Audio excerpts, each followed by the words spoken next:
if you give a singular fuck, if you give a singular ounce of a fuck about yourself, about your future self, start journaling. Start journaling, start writing things down. And before you wonder, first of all, if you're like me when I first heard about journaling and you thought that's gay, it's not. It's really not, dude. It's really a normal fucking thing to do. All right, and this is a feeling I had. I'm talking about like way back, like years ago when I first heard of it. What the fuck? What am I gonna do? Keep a diary? It's kind of, but it's for me at least. Now that I've been doing it for so long, it's a completely normal thing. It's not even something that I really think about. Literally, what I do is I just write down what happened today, how I feel, what's going on, what do I plan on doing tomorrow. That's really it. That's really all I plan. Does this car not have a fucking place to put my sunglasses? What the fuck? What the fuck? I just realized that. Where the fuck do I put my sunglasses? That's besides the point. The reason why I'm talking about keeping a journal is because I am actually very grateful for myself in the past. I'm very grateful for the past version of myself. Despite all of his flaws and despite all the things he had to learn, he did keep a journal, a pretty consistent one too. Not extraordinarily consistent. I wasn't writing every day, but I was damn near writing every week. And I have notebooks upon notebooks upon notebooks of journals from 2022, 2023. Not really a whole lot from 2024. And if I'm being completely honest, if I'm being 100% honest with you guys, I don't think I have a single journal entry from 2025. I don't think I have a single one. Or, technically I might, but they're not on paper. Ideally, actually, you know what? No. I was going to say something, but I was going to say ideally put them on paper. I mean, to an extent, yeah, it's simpler, it's easier to track, you know what I mean? Not that this is something that I worry about, but I know some people worry about, let's say your phone gets severely damaged. It gets waterboarded. What the fuck? It gets like motherboard damage, or it gets water damage to the point where the phone is no longer usable. And if you forget to back up all the data on your phone, or if you just never backed it up to begin with, there go your journal entries. Now, obviously, that's like a very extreme scenario.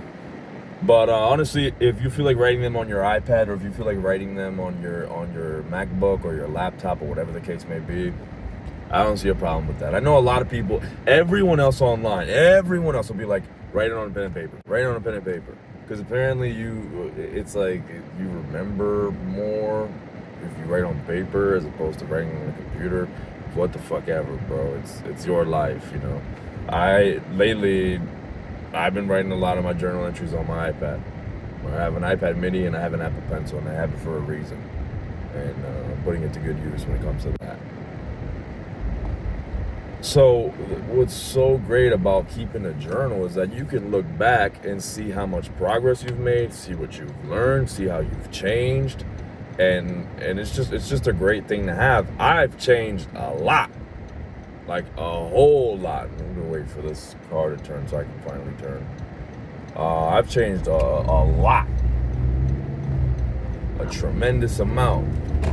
I was reading an old journal entry from 2022, and it's a little sad. It's not incredibly sad because I'm in a much better spot now, but it was the first thing that stood out to me was how much I hated myself. I could tell off the rip. Like it was almost like for a moment I was transported back into 2022. I opened that journal, and I'd be lying if I said I didn't start feeling a bit of helplessness, a bit of anxiety, even though this was all 4 years ago. Just the way I was writing, even and this might sound silly, even just my handwriting, like my actual handwriting. Now, I don't know if I want to say handwriting invokes anxiety, but like I saw it and I'm like, this is just not good.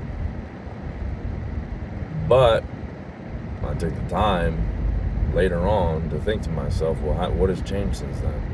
A lot. I've learned a tremendous amount of things throughout my time from 2022 to 2026. I've learned a tremendous amount. I'm in a much better place physically, mentally, emotionally, financially, and just overall quality of life. Today I wake up and I'm happy to be alive. 2022 I wake up and I wonder what the fuck I was doing here. You know what I mean? Today I wake up and I'm happy to be here. As long as I am awake, I can do anything. I can do anything I put my mind to. Absolutely anything, because that is why I'm awake. Me being awake is enough confirmation to the world. Well, fuck the world. It's enough confirmation to me as a person, as an individual, that I am worthy, that I have value. Because if I didn't have value, if I was of no good use, I would be dead. I would be dead. I would not be awake. To me, it's as simple as that. I mean, why else would I be blessed with another day of life? There'd be no reason for me to be blessed with another day of life if I truly was unworthy, if I truly did not belong here.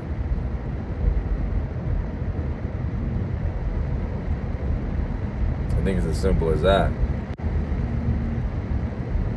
I truly believe it's as simple as that, and I don't think that should be argued. I don't think that's up for debate. For your own sake, if you want to adopt that same mindset, then by all means go ahead and do it, because I don't see any logic. I don't see any illogical factors in it.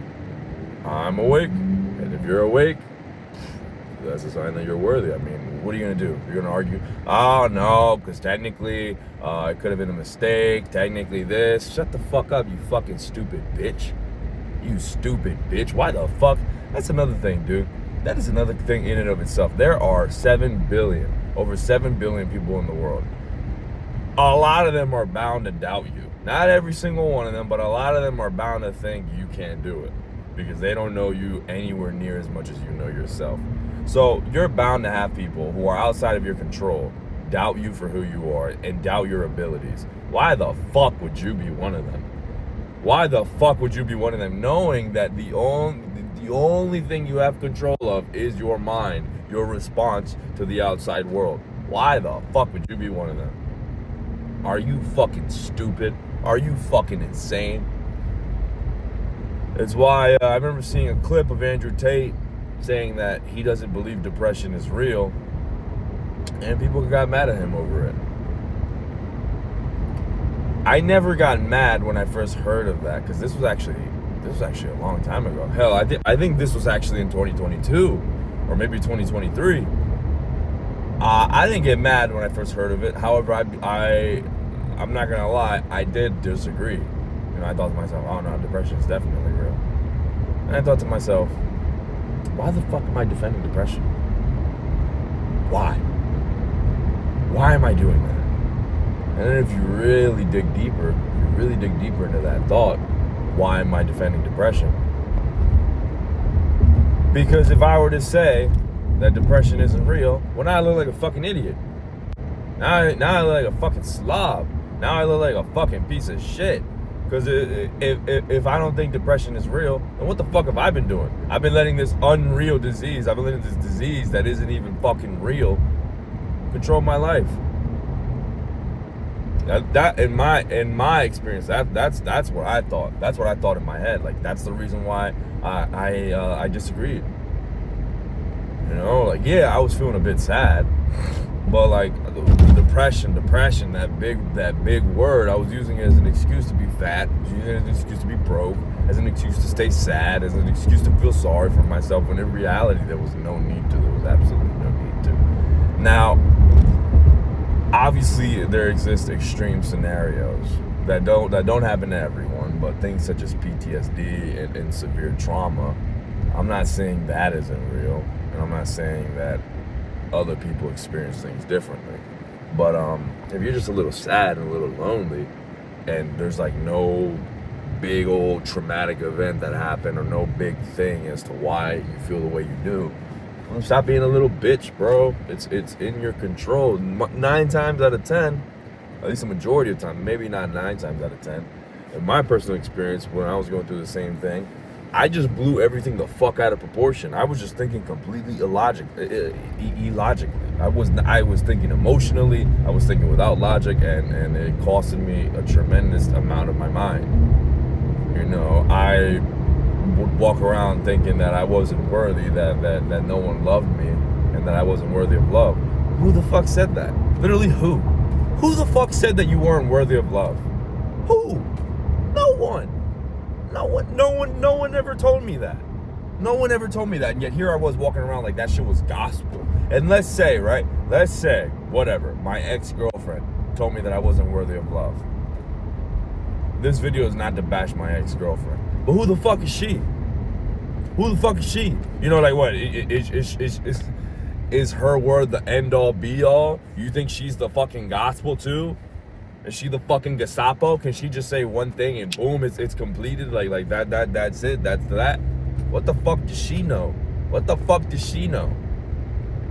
You got to trace back these thoughts and try and hear who, where, and when they're coming from. Like, I could easily trace back thoughts to who I thought were saying them, to who I thought were thinking them, and then I think to myself, what the fuck do they know? What the fuck do they know? Another thing too, how do you even know that they think these things? You don't. I don't. I can't, nor am I ever interested in reading anyone else's mind. Just can't do it.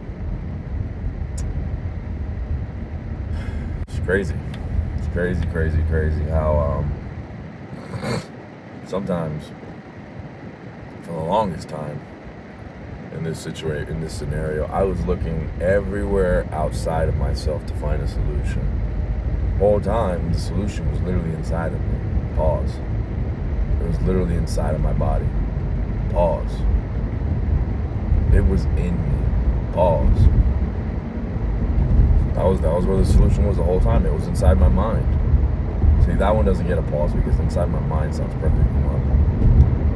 But it was inside my mind. My mind was the number one thing holding me back. And I'm over here looking outside, everywhere else besides my mind. And all the time, that was where the solution really was. That was where it all started. Well, I think I've told you guys enough for today. Do with this as you will. It'll be easy. Have a good one.